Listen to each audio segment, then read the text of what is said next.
You're 27 or 29 or 32 and you're scrolling Instagram at 2 a.m. looking at engagement rings, promotions, travel photos, and that person from college who just bought a house, and you're thinking, what am I doing with my life?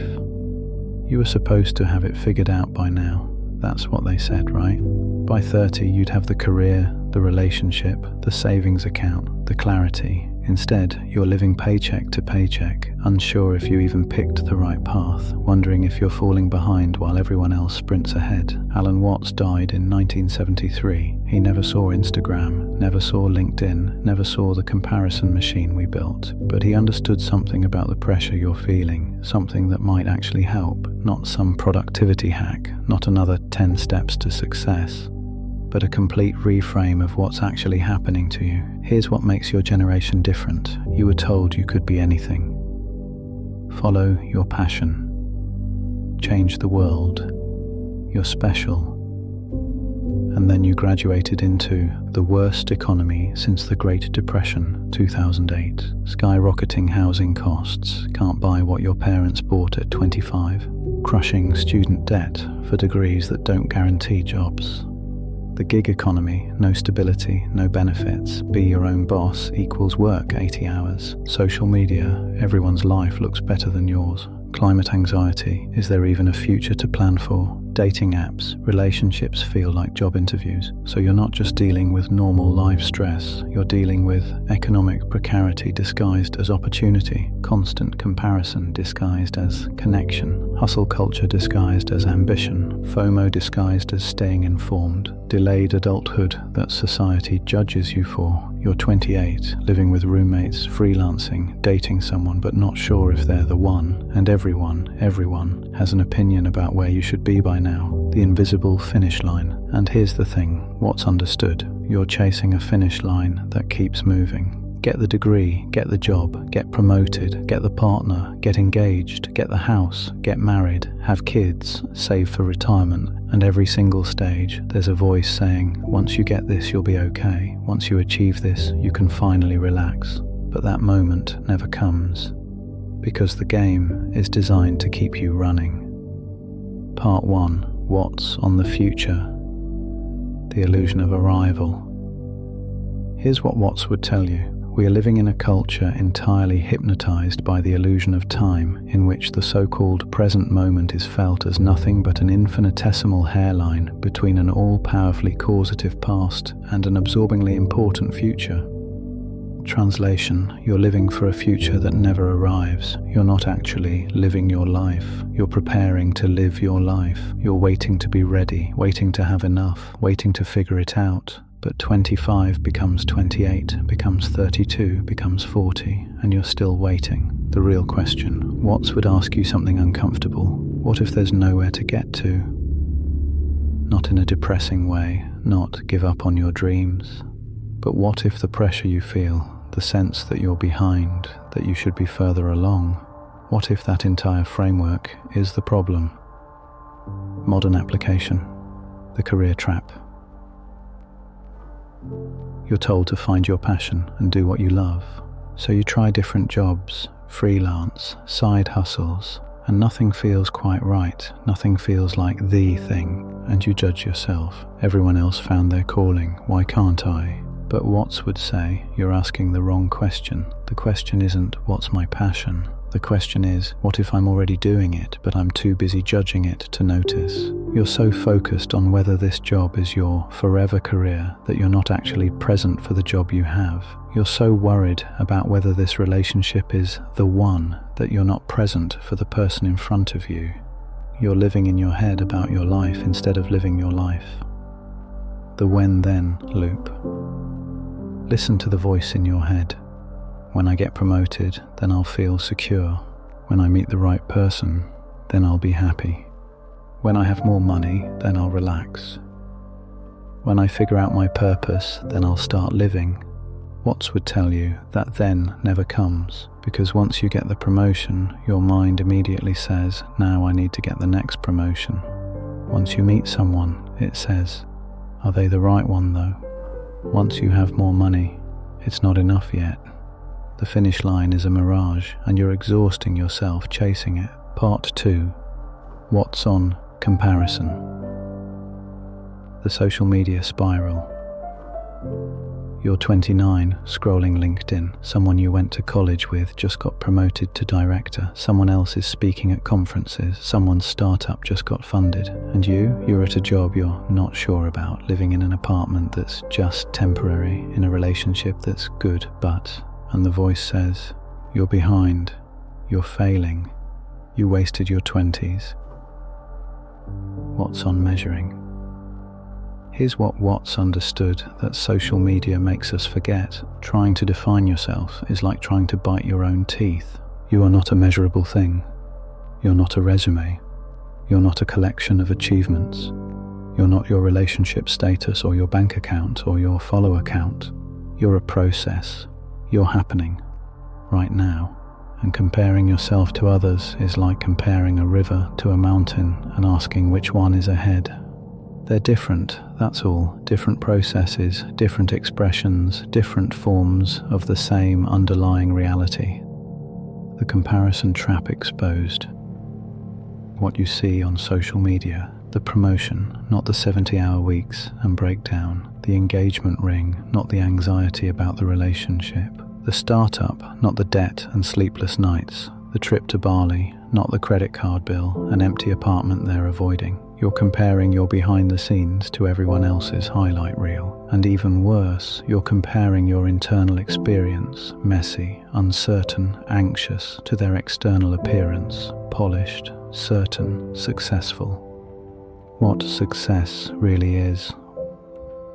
Watts would ask, success at what? Successful at making money, but for what purpose? Successful at getting promoted, but are you happy? Successful at looking successful, but who are you when no one's watching? Our culture has one definition of success: accumulation, more money, more status, more followers, more achievements. But Watts would say, what if success is presence? What if it's being able to experience this moment without needing it to be different? What if the most successful thing you could do at 28 is to actually be 28, instead of rushing to be 35? Part 3. What's on purpose? The pressure to have it figured out. What's your purpose? What's your passion? What do you want to do with your life? And if you don't have a crisp, clear answer, you feel like you're failing, like everyone else has their calling and you're just floating. Watts' radical reframe. Here's what Watts would tell you, and it might piss you off at first. The meaning of life is just to be alive. It is so plain and so obvious and so simple, and yet everybody rushes around in a great panic as if it were necessary to achieve something beyond themselves. Your mind is screaming, but I need to do something. I need to become something. I can't just exist. But that's the trap. You are not a project. You were raised in an achievement culture. Your worth equals your productivity. Your value equals your output. So you treat yourself like a project, a startup that needs to scale, a brand that needs to grow. But you're not a project. You're a human being. And being is the verb, not the noun. You don't need to find your purpose. You are the purpose, not you as your achievements, not you as your potential, just you, here, now, living. Modern translation. This doesn't mean give up on goals or stop trying. It means stop making your okayness conditional. You can want the promotion and be okay without it. You can pursue the relationship and be complete without it. You can work toward goals and not make them the condition for your worth. The difference is conditional okayness. I'll be happy when I achieve X. Unconditional okayness. I'm already whole. X would be a nice addition. One is desperate. One is free. Part 4. What's on the path? The myth of the right path. You're 26, 28, 31, and you're terrified you picked the wrong major, the wrong career, the wrong city, the wrong partner. Everyone else seems so certain, so clear, so on track, and you're second-guessing everything. The river doesn't choose. Watts loved the metaphor of water. A river doesn't agonize over which path to take. It flows, it encounters rocks and goes around them. It encounters valleys and fills them. It doesn't worry about whether it's on the right path, it just flows. You're so busy trying to figure out if you're on the right path that you're not actually walking the path you're on. You're dating someone, but wondering if they're the one. You're at a job, but wondering if it's your calling. You're living somewhere, but wondering if it's where you should be. Meanwhile, your actual life is happening, and you're missing it. The path creates itself. Here's what's understood. The path doesn't exist before you walk it. You don't find your life's path and then live it. You live, and the path appears behind you. Steve Jobs said it in his Stanford speech. You can't connect the dots looking forward. You can only connect them looking backward. That job you think is a detour. That breakup you think wasted 2 years. That year you did nothing. Those are the path. There's no other path. There's only this one, the one you're on. Trust the process, really. Not as a cliche, but as a recognition. You are a process that's unfolding. You're not a finished product that's broken. You're a seed that's growing, and seeds don't grow on your timeline. They don't grow because you're anxious about them. They grow because that's what seeds do. Part 5. Practical integration. What this actually looks like. So how do you live this in 2025 when you still have rent due, student loans, and everyone asking, what's your 5-year plan? 1. Notice the when-then loop. Catch yourself saying, I'll be happy when. Then ask, what if I'm already here? Not as toxic positivity, but as an experiment. What if this moment, messy, uncertain, imperfect, is enough?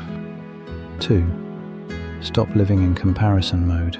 Unfollow accounts that make you feel behind. Mute people whose success triggers your anxiety. Not because you're jealous, because you're protecting your peace. Your timeline is yours, their timeline is theirs. There's no race. 3. Be where you are. If you're at a job you think is temporary, actually be there. Do it fully. Stop 1 foot out the door. If you're single and want a relationship, actually be single. Experience it. Stop treating it like a problem to solve. If you're 28 and not where you should be, actually be 28. That's the only place you can be. 4. Redefine success. Success isn't more, better, ahead. Success is presence, aliveness, authenticity. Did you laugh today? Did you feel something? Did you show up as yourself? That's success. 5. Trust your unfolding. You don't have to have it figured out. You never will. No one does. They're just pretending. You're allowed to change directions, try things, not know. The point isn't to arrive. The point is to flow. The permission slip. Here's what Alan Watts would want you to know at 25, 28, 32. You're not behind. You never were. Behind implies there's a correct timeline. But there isn't. There's only your timeline, and you're exactly on it. You're not failing, you're unfolding. Like a flower that hasn't bloomed yet isn't failing. It's just not time yet. You don't need to have your life figured out. No one does. The people who look like they do are either lying or not looking closely at their own lives. You're allowed to not know, allowed to experiment, to change your mind, to take the wrong path and discover it was right all along. You're 27 or 29. Or 31, and you think you should be further along. But further along to where? There's nowhere to get to, there's only here, and here is enough. Not enough like settling, enough like complete, whole, not lacking. You are not a project, you are not behind, you are not wasting your life. You are a human being in your 20s or early 30s, doing what every human being does, figuring it out as you go, making mistakes, learning, growing, changing. And that's not a problem to solve. That's called living. If you needed to hear this, you're not alone. Thousands of us are feeling this exact pressure. Drop a comment. What's the should you're letting go of? I should have my career figured out by now. I should be married by now. I should be making more money. Share yours. Let's release these together. Subscribe if you want more philosophy that actually helps with real life. Not just concepts, actual relief. And share this with someone in their late 20s or early 30s who's beating themselves up. Sometimes the most healing thing is knowing you're not failing. You're right on time. Thanks for being here. Keep going. You're doing better than you think.